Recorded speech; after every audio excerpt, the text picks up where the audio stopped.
Hello students. हम आज बात करने जा रहे हैं BCA 6 सेमेस्टर में C#.NET में रिवीजन के बारे में। आज से हमारा रिवीजन स्टार्ट होता है। हमने अब तक जो है अपना सिलेबस फिनिश करा दिया, एंड आपको इम्पोर्टेंट प्रोग्राम भी डिस्कस करा दिए। आज से हम अपना रिवीजन स्टार्ट कर रहे हैं, तो हम स्टार्टिंग से लेकर चल रहे हैं। आज का जो हमारा फर्स्ट टॉपिक है विजुअल स्टूडियो C#.NET में, वह है हमारा .NET फ्रेमवर्क। तो आज हम जो रिवाइज करेंगे वह हम रिवाइज करेंगे इंट्रोडक्शन टू .NET फ्रेमवर्क के बारे में। क्या होता है, हम आज पॉइंट बाय पॉइंट माइंड में अपने स्टेप्स को सेट करते हुए अच्छे से समझेंगे कि .NET फ्रेमवर्क क्या है हमारा। तो .NET फ्रेमवर्क के बारे में डिस्कस कर रहे हैं हम। The .NET framework is the software development platform developed by Microsoft. यानी कि यह हमारा एक सॉफ्टवेयर डेवलपमेंट का प्लेटफॉर्म है जो कि माइक्रोसॉफ्ट के द्वारा डेवलप किया गया है। यानी कि .NET फर्स्ट हम माइंड में अपने सेट कर लेते हैं कि .NET फ्रेमवर्क जो है वह हमारा क्या है, एक प्लेटफॉर्म है जो कि माइक्रोसॉफ्ट के द्वारा डेवलप्ड किया गया है, जो कि यूज़ किया जाता है हमारा सॉफ्टवेयर डेवलपमेंट के पर्पज़ से। The framework was meant to create application which would run on Windows platform. यानी कि यह फ्रेमवर्क जो है वह एप्लीकेशंस को क्रिएट करता है जो एप्लीकेशंस हमारी विंडोज़ प्लेटफॉर्म पर रन होती हैं, जो एप्लीकेशंस हमारी विंडोज़ प्लेटफॉर्म पर रन होती हैं। The first version of the .NET framework was released in the year 2002। यानी कि जो हमारा .NET फ्रेमवर्क का फर्स्ट वर्जन था वह 2002 में रिलीज़ हुआ था। ठीक, यानी कि अगर हम अब स्टेप्स को, तीनों स्टेप्स को एक साथ अगर डिफाइन करना चाहें तो किस तरीके से करेंगे कि .NET फ्रेमवर्क जो है वह हमारा सॉफ्टवेयर डेवलपमेंट से रिलेटेड एक प्लेटफॉर्म है जो कि माइक्रोसॉफ्ट के द्वारा डेवलप किया गया था, जिसकी हेल्प से हम एप्लीकेशंस को क्रिएट करते हैं जो कि हमारी विंडोज़ प्लेटफॉर्म पर रन होती हैं, और इसका फर्स्ट वर्जन हमारा 2002 में रिलीज़ हुआ था।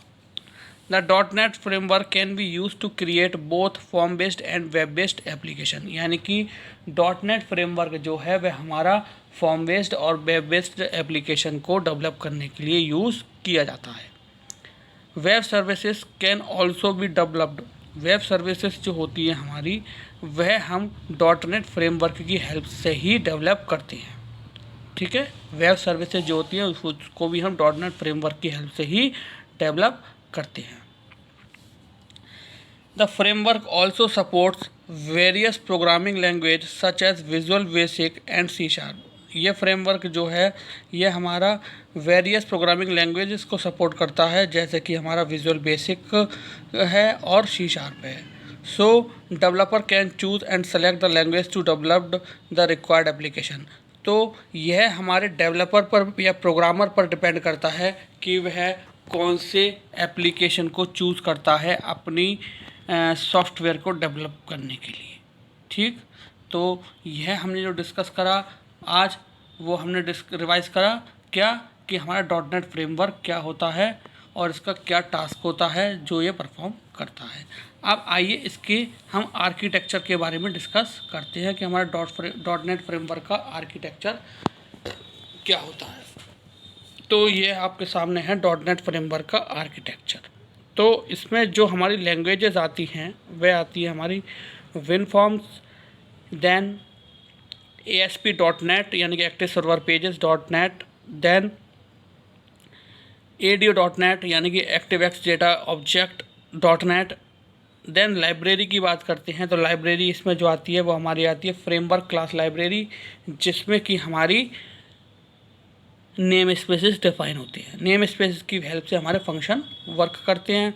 देन CLR, ये बहुत ही इंपॉर्टेंट टॉपिक है। CLR common language run time. तो यानी कि अगर हम बात करें तो हमारा .NET फ्रेमवर्क के आर्किटेक्चर में फर्स्ट बात करते हैं हम लैंग्वेज की। लैंग्वेज हमारी कौन कौन सी आती हैं इसमें, WinForms, ASP.NET और ADO.NET। देन इसमें हमारी लाइब्रेरी कौन सी होती है, framework class library.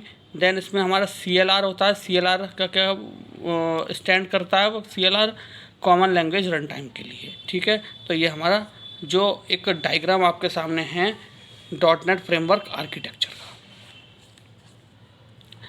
Dot net framework architecture का हमने यहाँ पर डायग्राम डिस्कस करा, देन उसका क्या इंट्रोडक्शन होता है उसके बारे में हमने डिस्कस करा। अब हम डिस्कस करने जा रहे हैं डॉट नेट कंपोनेंट्स के बारे में, किसकी कंपोनेंट्स डॉट नेट के क्या क्या होते हैं। तो the architecture of the dot net framework is based on the following की कंपोनेंट्स, यानी कि हमारा जो डॉट नेट का फ्रेमवर्क है वो फॉलोइंग की कंपोनेंट पर बेस होता है, जिसमें कि फर्स्ट हम डिस्कस करने जा रहे हैं CLR के बारे में कि हमारा CLR क्या होता है और क्या टास्क परफॉर्म करता है हमारे फ्रेमवर्क में।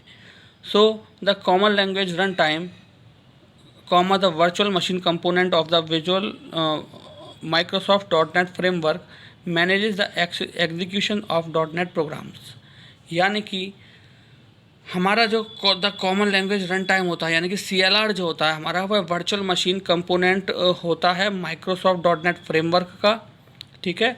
वह हमारा क्या होता है, वर्चुअल मशीन कंपोनेंट होता है डॉट नेट फ्रेमवर्क का, देन जो कि हमारे एग्जीक्यूशन को डॉट नेट के जो प्रोग्राम्स होते हैं उसके एग्जीक्यूशन को मैनेज करता है, यानी कि हम ये कह सकते हैं यह एक कंपोनेंट होता है हमारा CLR जो कि हमारे डॉट नेट के जो प्रोग्राम्स होते हैं उनके एग्जीक्यूशंस को मैनेज करता है। अब यहाँ पर JIT कंपाइलर यानी कि जस्ट इन टाइम कंपाइलर क्या करता है CLR में हमारे कि just in time compilation converts the manage code into machine instructions, यानी कि यह जो कंपाइलर होता है JIT कंपाइलर क्या करता है कि हमारा जो कोड होता मैनेज कोड होता है यानी कि जो हमारी कोडिंग होती है उसको वह कंप्यूटर की मशीन लैंग्वेज में चेंज करता है, which are then executed on the CPU of the computer, और फिर उसके बाद वह क्या होता है CPU में हमारे एग्जीक्यूट होता है कंप्यूटर के, ठीक। तो इस तरीके से जो है वह हमारा CLR वर्क करता है हमारा डॉट नेट फ्रेमवर्क में। Then the CLR has the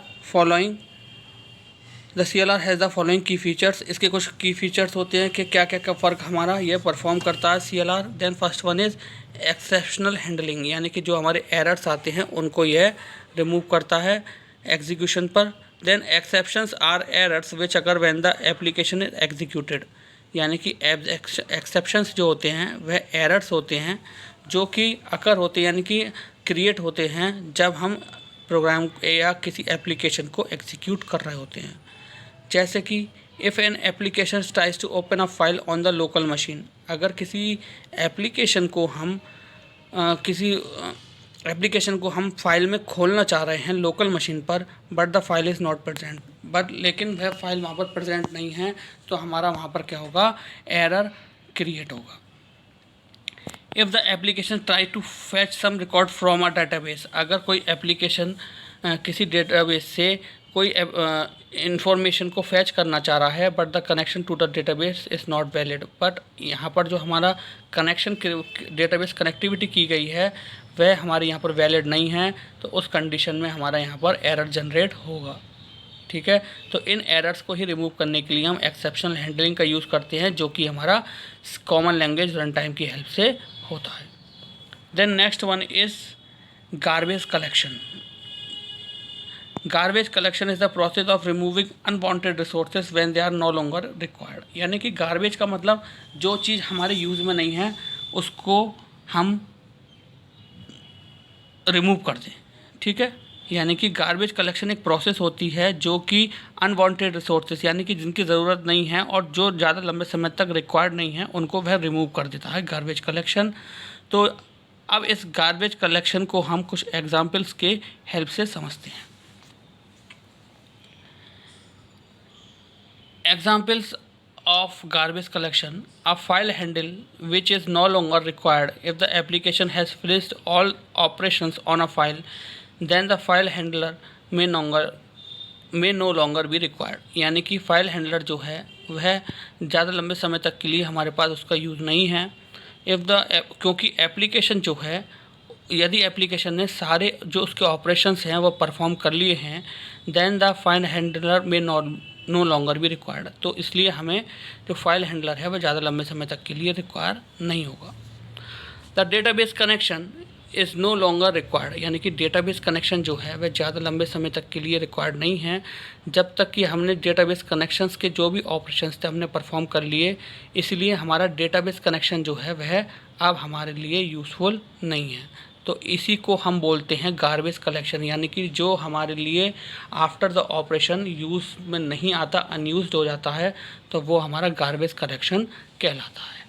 so students, आज जो हमने डिस्कस करा वो हमने डिस्कस करा introduction to dot net framework के बारे में, कि किस तरीके से हमारा डॉट नेट फ्रेमवर्क जो है वो माइक्रोसॉफ्ट के द्वारा डेवलप किया गया था, जिसका फर्स्ट वर्जन हमारा 2002 में रिलीज़ हुआ था, जिसको हम डॉट नेट फ्रेमवर्क को हम फॉर्म बेस्ड और वेब बेस्ड एप्लीकेशंस को और as well as web services को डेवलप करने के लिए भी यूज़ करते हैं। ये डॉट नेट फ्रेमवर्क जो है ये हमारा विजुअल बेसिक और सी शार्प को सपोर्ट करता है।